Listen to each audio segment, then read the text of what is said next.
লোকে আমার বলে কটকটি আনি ভাতার মারি।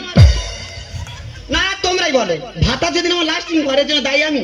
এই পর্যন্ত আমাদের কটা ভাতা আমরা তার কোনো হিসেব নেই। এই তো মাস ছেলেটা বিয়ে হয়েছিল জানো, সুখে সংসার করছিলাম গো, সুখী দাম্পত্য জীবন মধুময় হয়ে উঠল, কত হাসি আনন্দ সুখ দুঃখে ভরা সংসার। হঠাৎ কি যে হলো, তা মাঘ ভাতারে প্রত্যেক হয়তো ঠগাঠি হয় না, তোমাদের হয় আমাদের হয়েছে। তা আমার ভাতার আমার দু ঘরে মেরেছে, আমি তো সহ্য করতে পারি না, আমার তো মাথা গরম। আমি তো আড়িয়া বংশের মেয়ে, সহ্য করতে পারিনি, মেরেছি লাউটার হাঁটুর গুতা।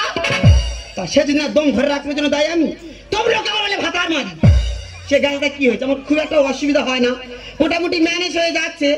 সে তো গেছে কিন্তু তার টু কপি রেখে গেছে। সে যন্ত্র কোথায় গেল বলো দিন। দেখেছো যেমন জিনিস গেছে তার টু কপি রেখে গেছে। কত সহ্য করবো, তোমরা তো মা হয়েছে, আমি এক মা হয়েছে, ভালো লাগে না। আর জ্বালায় জ্বলে গেলাম, জ্বালায় সকাল থেকে বায়না ধরেছে আমার ঘট কিনে দাও, দিলাম। আবার বায়না ধরেছে আমার ডাব কিনে দাও, দিলাম। কোন মা আছে পারবে, তোমরা তো মা হয়েছে বলো, কোন মা আছে পারবে ওই ডাবের ঘাটের ভিতরে ঢুকবে? জ্বালায় চলে গেলাম দিদি, আর ভালো লাগে, ভালো লাগে।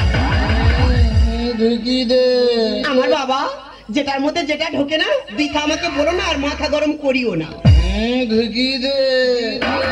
100 বার